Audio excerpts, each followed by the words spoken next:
আরে ভুলে গেলে? কদিন বাদেই তো সরস্বতী পুজো, সেই নিয়ে এই মহারাজ আজ আলোচনা করবেন, বুঝলে? ও সরস্বতী পুজো, তা ভাত আমি দিতেই পারি, কিন্তু তোমাকেও একটা কথা দিতে হবে। হ্যাঁ, কি কথা গিন্নি? এবারে সরস্বতী পুজোতে আমাকে একটা বাসন্তী রঙের শাড়ি কিনে দিতে হবে। বাসন্তী রঙের শাড়ি তোমাকে? বারে, আমার বুঝি বাসন্তী রঙের শাড়ি পরতে স্বাদ হয় না? তুমি তো ফি বছর পুটিকে বাসন্তী রঙের শাড়ি কিনে দাও। হ্যাঁ দিই তো। তাহলে এবছর আমাকেও কিনে দিতে হবে। হ্যাঁ, এই বলে দিলাম। না, দিতে কোনো আপত্তি নেই, তবে কি না ওই বাসন্তী রঙের শাড়ির সঙ্গে একটা বর্ণ পরিচয় কিনে দেবো। হ্যাঁ, বয়ে বাসন্তী শাড়ি আর বয়ে বর্ণ পরিচয়, রোজ সকাল সন্ধে বই খুলে পড়তে বসবে। হ্যাঁ মরণ আমার, এই বয়সে আমি পড়তে বসবো? হ্যাঁ বসবেই তো। বলি, সরস্বতী পুজোর দিন বাসন্তী রঙের শাড়ি পরে কারা? যেসব খুকিরা পড়াশোনা করে তা। তাই বাসন্তী রঙের শাড়ি পেতে হলে মন দিয়ে পড়াশোনা করতে হবে, দুবেলা আমায় পড়া দিতে হবে। দুর্নীতি করেছে তোমার বাসন্তী রঙের শাড়ি, আমায় কিচ্ছু দিতে হবে না, তোমায় যাও।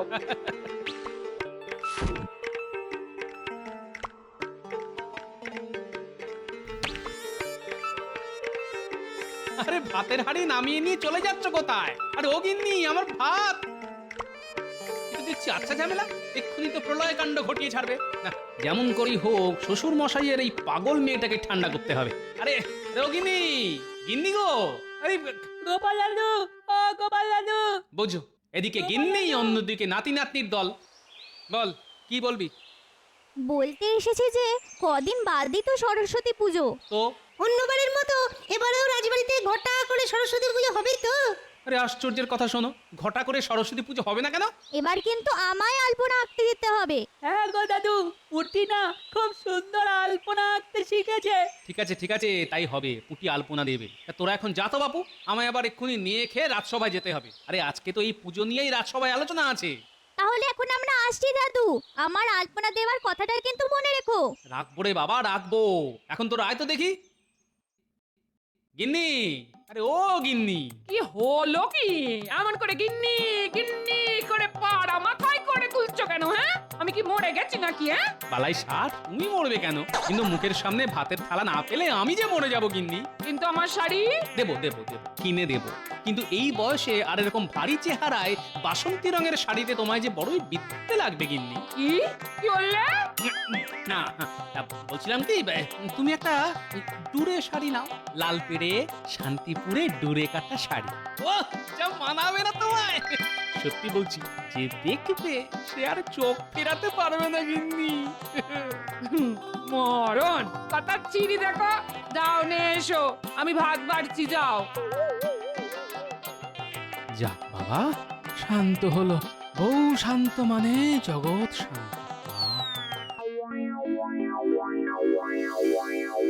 হ্যাঁ, যে জন্য তোমাদের সকলকে আজ রাজসভায় আসতে বলেছি। এই কদিন বাদেই তো মা সরস্বতীর পুজো। আমি কিন্তু এবছর আগে ভাগেই পূজার ফর্দ তৈরি করে রেখেছি মহারাজ। সে তো রেখেছো, কিন্তু পুজোটা এবার কোথায় হবে সেটা নিয়ে কিন্তু একটা বড়সড় সমস্যা তৈরি হয়েছে। তার মানে আমার কৌশল মতোই সবকিছু এগোচ্ছে। কি সমস্যা মহারাজ, একবার মুখ ফুটে বলে ফেলুন, দেখুন আপনার এই মন্ত্রী সেই সমস্যার সমাধান করতে পারে কিনা। মানে তোমরা তো সকলেই জানো যে রাজবাড়িতে চুনকাম মানে রগ হচ্ছে। তা আশা করেছিলাম সরস্বতী পুজোর আগেই চুনকামের কাজটা শেষ হয়ে যাবে, কিন্তু কাজের যা গতি তাতে তো মনে হচ্ছে না যে সরস্বতী পুজোর আগেই কাজটা শেষ হবে। আর বাড়ি জুড়ে ধুলো ময়লার মধ্যে কি ঠাকুর পুজো হয়? আচ্ছা তোমরাই বলো। না মহারাজ, এভাবে পুজো হয় না। তাহলে পুজো কোথায় হবে? আমি একটা কথা বলবো মহারাজ। বলো বলো বলো। বলছিলাম কি, এই রাজ্যে রাজার পরেই তো মন্ত্রীর স্থান, তাই রাজবাড়িতে অসুবিধে থাকলে আমার বাড়িতে হোক। তোমার বাড়ি? হ্যাঁ মহারাজ, আমার বাড়ি, কোনো ধুলো ময়লা নেই, একেবারে ঝকঝকে তকতকে। আপনি শুধু টাকা দিয়ে দিন, দেখবেন নির্ঝঞ্ঝাটে পুজো মিটে যাবে। এইবার বোঝা গেল পুজোর ব্যাপারে মন্ত্রী মশাইয়ের এত উৎসাহ কেন। আমি একটা কথা বলবো মহারাজ। এই সেরেছে, টেকো গোপাল আবার কি বলতে চায়? হ্যাঁ, বলো বলো কি বলতে চাও? আমি বলি কি, পুজো যখন রাজবাড়িতে করা যাবেই না, তখন পুজো হোক পাঠশালায়, বিদ্যাস্থানে বিদ্যাদেবীর আরাধনা। বাহ বাহ বাহ বাহ, ভালো হবে ভালো হবে, খুব ভালো হবে। এই না হয় গোপালের মাথা। কি তোমরা সবাই কি বলো? খুব ভালো হবে মহারাজ। ব্যাস হয়ে গেল, আমার বাড়া ভাতে বদমাস টেকোটা ঠিক ছাই ঢেলে দিল। কিন্তু মহারাজ, পাঠশালায় তো জায়গা কম, ওইটুকু জায়গায় কি পুজো করা যাবে? কেন যাবে না মন্ত্রী মশাই? পুজো তো ছোটদের, ছোটরা তো আর বড়দের মতো জায়গা নিয়ে মারামারি করে না। দেখবেন পাঠশালায় পুজো করতে কোনো অসুবিধে হবে না। তাহলে এই কথাই রইলো, পাঠশালায় বিদ্যাদেবীর আরাধনা হবে। গোপাল, তুমি কিন্তু জোগাড় যন্ত্র সব শুরু করে দাও। সেসব নিয়ে আপনি কোনো চিন্তা করবেন না মহারাজ। আমার নাতি নাতনিরা তো সরস্বতী পুজো করার জন্য যাকে বলে একেবারে মুখিয়ে আছে। কুটি তো আবার পুজোর জায়গায় আলপনাও আঁকতে চাইছে। বাহ বাহ বাহ, খুব ভালো ভালো ভালো। এবার তাহলে পুজো ওদেরকেই করতে দাও। ওরাই পোছাক, ওরাই মালা গাথুক, ফল কাটুক, আলপনা দিক। আমরা বড়রা শুধু ওদের উৎসাহ দিয়ে যাব। এই পণ্ডিত, তোমার আবার এসবে কোনো আপত্তি নেই তো? না মহারাজ, কোনো আপত্তি নেই আমার। ভুল ত্রুটি কিছু হলে আমি তো আছি, শুধরে দেবো। বাহ বাহ বাহ, খুব ভালো ভালো ভালো। ব্যাস, কি ভেবেছিলাম আর কি হয়ে গেল। আর সব কিছু হলো ওই ওই বেটা পেট মোটা টেকোটার জন্য। দাঁড়াও, এমন পেঁচ কষবো না, পুজো করা একেবারে মাথায় উঠে যাবে। গিন্নি, আরে ও গিন্নি, আরে কোথায় গেলে গো? কি হলো কি? যাচ্ছ কেন? এই নাও, দেখো কি এনেছি। উমা, এত শাড়ি! হ্যাঁ, শাড়ি।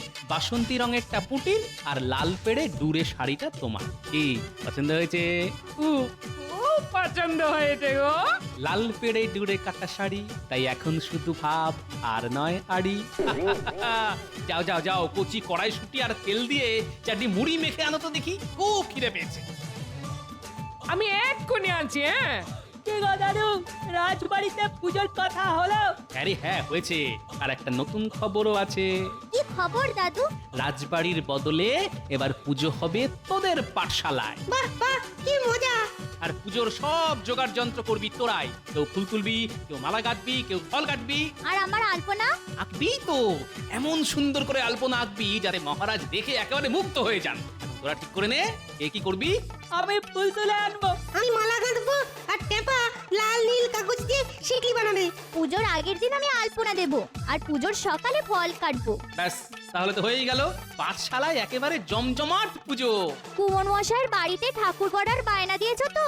বায়নারও দেওয়াই আছে, তবে আজই একবার গিয়ে পাকা কথাটা বলে আসবো। দেখো, ঠাকুরের মুখটা যেন খুব ভালো হয়। আর হাঁসটা যেন বেশ বড় সড়ো হয়। হ্যাঁ, আরে বাবা, হবে হবে, সবকিছু খুব ভালো করে হবে। এই নাও, এই নাও মুড়ি। হ্যাঁ দাও, আয়। মুড়ি খেতে খেতে পুজোর অন্য কথাগুলো সেরে নে।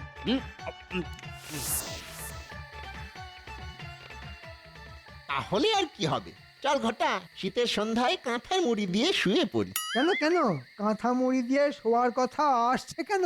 বারে, আপনি তো বললেন যে পুজো হচ্ছে পাঠশালায়, আর আপনার সব আশা ভাসিয়ে দিয়ে মহারাজ সব দায় দায়িত্ব ওই গোপাল আর তার নাতি নাতনিদের দিয়ে দিয়েছেন। হ্যাঁ, যতই দায় দায়িত্ব দিক না কেন, শেষ অবধি ওই পুজো হবে না। মানে আমি সবকিছু ভন্ডুল করে দেব। মানে আয়, চুপি চুপি বলি, আয়।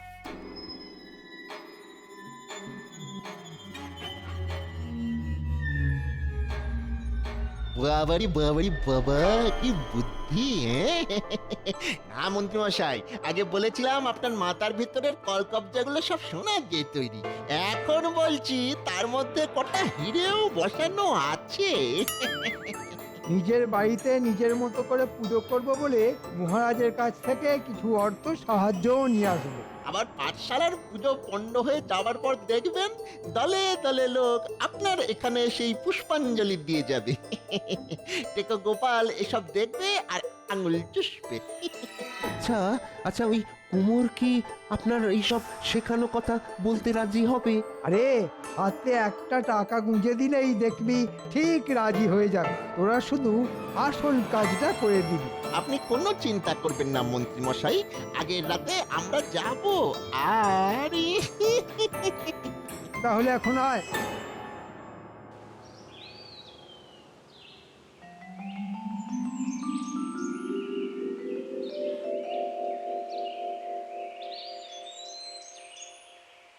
প্রাত প্রণাম মহারাজ।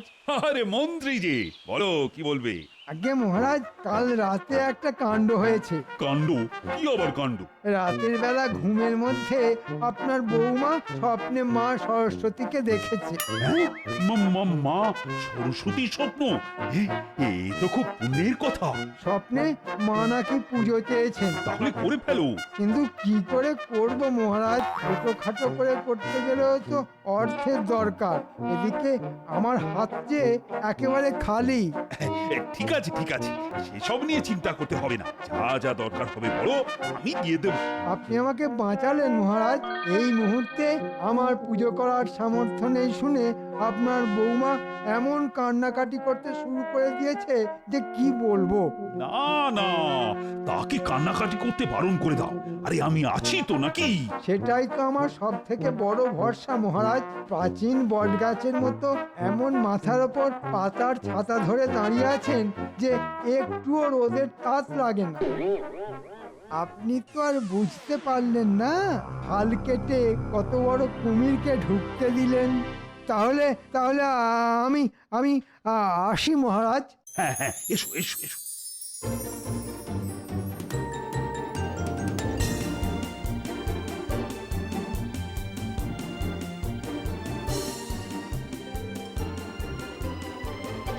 কি গো পোটো, মহারাজের বায়না দেওয়া প্রতিমার কাজ আর কত দূর? এই তো হচ্ছে, পুজোর আগের দিন সন্ধেবেলা পেয়ে যাবে। না, সন্ধেবেলা নয়, বিকেল বেলাতেই দিতে হবে। এবার এত তাড়াতাড়ি কেন? আরে এবার যে পুজোর দায় দায়িত্ব সব ছোটদের, আর ওদের খুব ইচ্ছে মনের মতো করে প্রতিমাকে সাজাবে। ঠিক আছে, বিকেল বেলাতেই দিয়ে দেব। আর দেখো, প্রতিমার মুখটা যেন খুব ভালো হয়। ওসব নিয়ে কোনো চিন্তা করতে হবে না।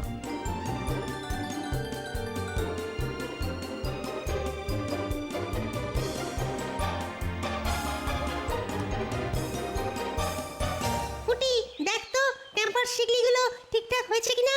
খুব ভালো হয়েছে। এবার দেখে বল তো আমার আলপনাটা কেমন হয়েছে। আরে হ্যাঁ রে বাবা, হ্যাঁ, তোর আলপনা দারুণ হয়েছে, খুব সুন্দর হয়েছে। মা সরস্বতী এসে এখানেই বসবে বুঝি? হ্যাঁ, কিন্তু গোপাল দাদু তো সেই কখন ঠাকুর আনতে গেছে, কই এখনো তো এলো না। আরে দাদু তো বলে গেছে প্রতিমা, ফল, তারপর ওই পুজোর দশকর্মার সব কিছু একসঙ্গে নিয়ে আসবে, তাই হয়তো দেরি হচ্ছে। কিরে, তোদের ব্যবস্থা কত দূর? এই তো পণ্ডিত মশাই এগোচ্ছে।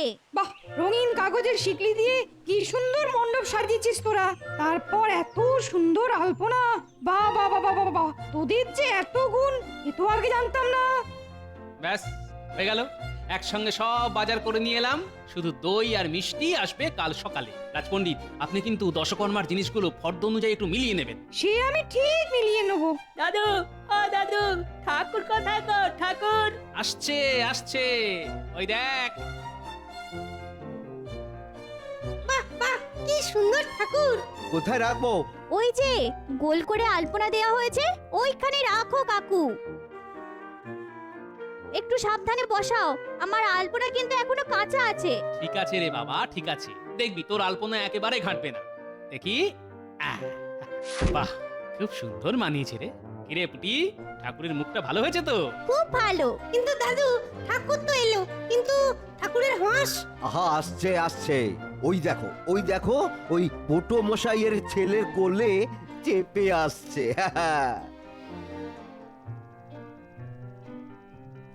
বাহ, কি সুন্দর হাঁস, ঠিক যেন জ্যান্ত। তা পুজোর কেনাকাটা তো সব হয়ে গেল, এখন তাহলে যে যার বাড়ি চলে যা। কাল খুব ভোর ভোরে এসে মালা টালা দিয়ে সাজিয়ে ফল টল গুলো কেটে ফেলবি, কেমন? ঠিক আছে। ও গোপাল দাদু, তুমি তো দেখছি কোল থেকে হাঁসটাকে আর নামাতেই চাইছো না। ওটাকে ঠাকুরের পাশে রাখো না। বড় মিষ্টি হাঁস রে, তাই এখন এটাকে বাড়িতে নিয়ে যাই। কাল ভোরে যখন আসবো তখন এটাকে আবার কোলে করে নিয়ে আসবো।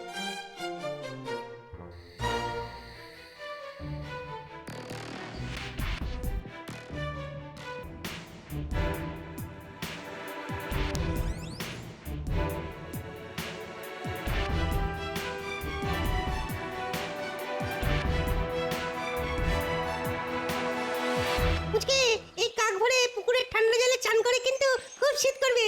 তুই তো আবার শীত কাতুরে।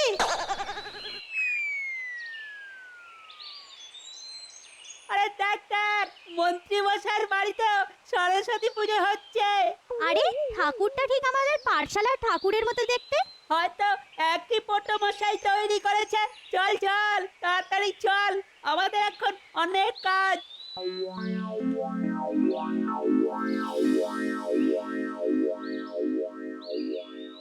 একেবারে ভোর ভোর চলে এলাম। তা পুজোর জোগাড় যন্ত্র কত দূর? আর জোগাড় যন্তর তাকিয়ে দেখো, পাঠশালার প্রতিমাই নেই। হ্যাঁ, সে কি? তাহলে তো এক্ষুনি মহারাজকে খবর দিতে হয়। জানো গোপাল দাদু, মন্ত্রী মশাইয়ের বাড়িতেও এবার পুজো হচ্ছে, আর ঠাকুরটা নাকি ঠিক আমাদের ঠাকুরের মতো দেখতে। কি বললি? মন্ত্রী মশাইয়ের বাড়িতে পুজো হচ্ছে, আর সেই ঠাকুর দেখতে ঠিক আমাদের ঠাকুরের মতো। এদিকে আমাদের ঠাকুর কে বা কারা নিয়ে পালিয়ে গেছে। সে কি? তাহলে কি হবে? একবার মন্ত্রী মশাইয়ের বাড়ি চল তো দেখি। রাজপণ্ডিত, আপনি মহারাজকে গিয়ে ডেকে নিয়ে আসুন। দেখো গোপাল, মুখ সামলে কথা বলবে। তুমি কি বলতে চাও? আমি পাঠশালার প্রতিমা চুরি করে এনেছি? আহা, কটা ঘটা থাকতে আপনি আর নিজে হাতে করতে যাবেন কেন বলুন তো? গোপাল, তুমি কি জানো মহারাজ আমাকে এই পুজো করার অনুমতি দিয়েছেন? দাদু, ঠাকুর তো এনে ওই কাঁচা আলপনার উপর বসানো হয়েছিল। এটা যদি আমাদের ঠাকুর হয়, তাহলে কাঠামোর নিচে নিশ্চয়ই আলপনার দাগ লেগে থাকবে। তাহলে তো একবার কাজ করে দেখতে হয়। খবরদার, এই খবরদার, খবরদার, ঠাকুর কাজ করবি না। তোদের কাজ করতে গেলে তো ঠাকুরকে একটু কাজ করতেই হবে। এই এই তো কাঠামোর তলায় আলপনার সাদা রং লেগে রয়েছে, তার মানে এ ঠাকুর আমাদের। সাদা রঙের প্রমাণ হয় না যে এই ঠাকুর আমার নয়। এরম তো ওটোর বাড়ি থেকেও লেগে আসতে পারে। ভালো ভালো, খুব ভালো যুক্তি। কিন্তু মন্ত্রী মশাই ঠাকুর কিনে এনেছেন, কিন্তু সঙ্গে হাঁস নেই কেন? গাটার ছেলেরা ঠিক ডুবিয়ে ছেড়েছে দেখছি। তাই তো হাঁস নেই কেন? কি করে থাকবে? হাঁস তো আমার কোলে। এই দেখুন। কিরে কটা কটা, এত কাঁচা কাজ করে এলি যে বাবা? ঠাকুর চুরি করার আনন্দে ঠাকুরের বাহনের কথাটাই ভুলে গেলি? ওটা ঘটা আমাদের কোনো দোষ নেই মহারাজ, এই মন্ত্রী মশাইয়ের কথাতে আমরা এ কাজ করেছি। পাঠশালার পুজো পণ্য করতে মন্ত্রী মশাই আমাদের দিয়ে এই কাজ করিয়েছেন। রক্ষীরা, এখনই মন্ত্রী আর ওটা ঘটাকে বন্দি করে কারাগারে নিয়ে যাও। আর রাত বাড়লে ওই তিনটেকেই শীতকালের কনকনে ঠান্ডা জলে পুকুরের মধ্যে চুবিয়ে রাখো। হ্যাঁ, এটাই ওদের শাস্তি। মহারাজ, এবারের মতো ছেড়ে দিন মহারাজ। আমার বয়স হয়েছে, সারা রাত কনকনে ঠান্ডা জলে চুবিয়ে রাখলে ঠান্ডায় যে আমি মরে যাব মহারাজ। তোমার মতো লোকের না মরাই ভালো। চলো গোপাল, চলো পাঠশালায় চলো। বাবা, আজ তোমার জন্যই সবকিছু রক্ষে হলো। আমার জন্য নয় মহারাজ, যা কিছু হলো সব এই হংস বাবাজির জন্য। ভাগ্যিস কাল এটাকে কোলে করে বাড়ি নিয়ে গিয়েছিলাম।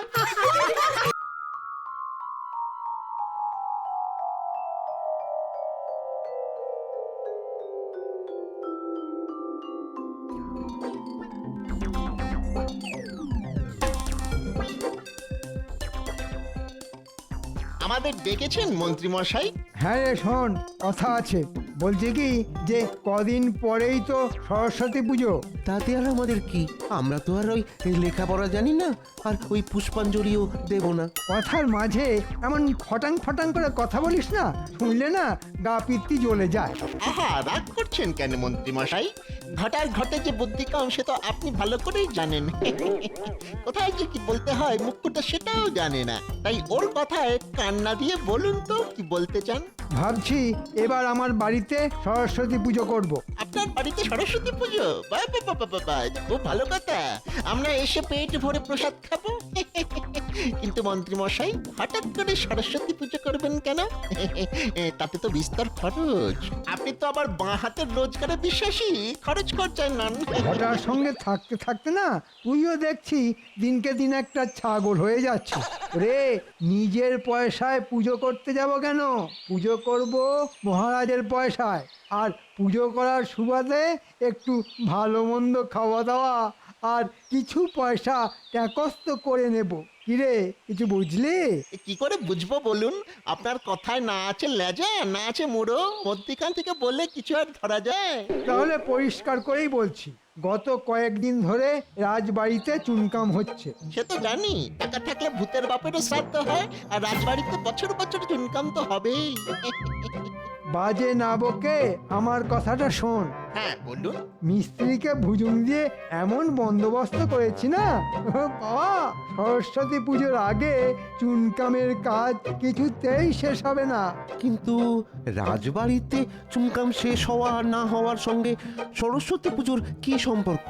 ওরে মাথা মোটা, এতদিন সরস্বতী পুজো কোথায় হতো? রাজবাড়িতে। আর চুনকাম শেষ না হলে ওই ধুলো ময়লার মধ্যে ওখানে কি সরস্বতী পুজো করা যাবে? এটা একেবারে খাঁটি কথা বলেছেন। তাই ভাবছি মহারাজকে ভুজুং ভাজুং দিয়ে ওই পুজো এবার আমার বাড়িতে সরিয়ে নিয়ে আসবো। বাবা, খরচ মহারাজের আর মোচ্ছব আমাদের। কি মাথা খেলিয়ে কেমন একটা বুদ্ধি বের করেছি বল?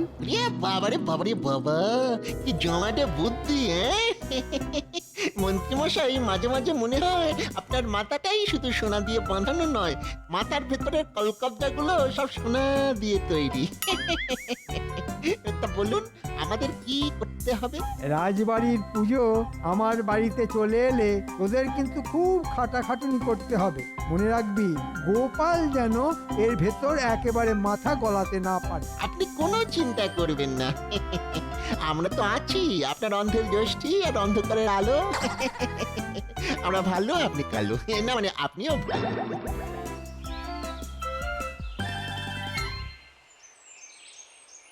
গিন্নি, তাড়াতাড়ি ভাত দাও দেখি, আজ একটু সময় মতো রাজসভায় পৌঁছতে হবে বুঝলে। রাজসভায় আজ কি এমন কাজ আছে গো?